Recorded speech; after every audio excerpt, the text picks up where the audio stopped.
یقین کریں ڈاکٹر فوزیہ بہت تبسم محبت ہے۔ صاحبہ، جی ڈاکٹر فوزیہ تبسم صاحبہ، ایک خاتون جو ایک باشعور چمن میں رہی، ایک خوبصورت گلے گلزار میں رہی، پڑھے لکھے لوگوں نے اس کی اس کو ہر معاملے میں اتنی مشکلات کا سامنا کرنا پڑا، تو ایک عام خاتون جو ہے اس کو، جو کہ ایک باشعور معاشرے کا یا اپنے گھر کا یا اس کا حصہ خاندان کا نہیں ہوتی، اس کو تو اس سے بھی کئی گنا جو ہے مشکلات کا سامنا کرنا پڑتا ہوگا۔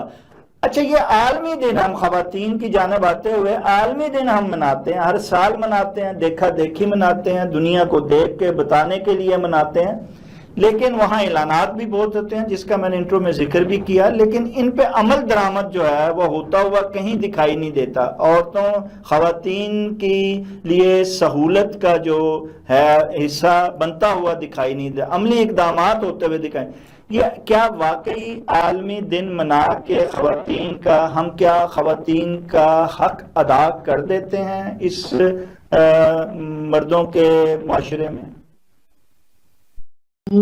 میں تو آپ کو سچی بات ہی کروں گی۔ بات یہ ہے کہ خواتین کے بارے میں جو کچھ بھی کہا جاتا ہے اور جو بھی منایا جاتا ہے، تو آپ کو پتہ ہے ایک جلوس بھی نکلتا ہے، وہ کہتی ہیں ہمارا جسم ہماری مرضی، اور یہ اس طرح کے سلوگنز بنائے ہوئے ہیں۔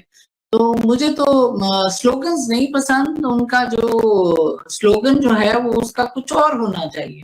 یہ جو سلوگن انہوں نے بنایا، میرا جسم میری مرضی، یہ جسم کے ساتھ تعلق نہیں ہے عورت کا، صرف اس کا دماغ بھی جو ہے وہ بھی جو ہے وہ اس کے ساتھ ہے،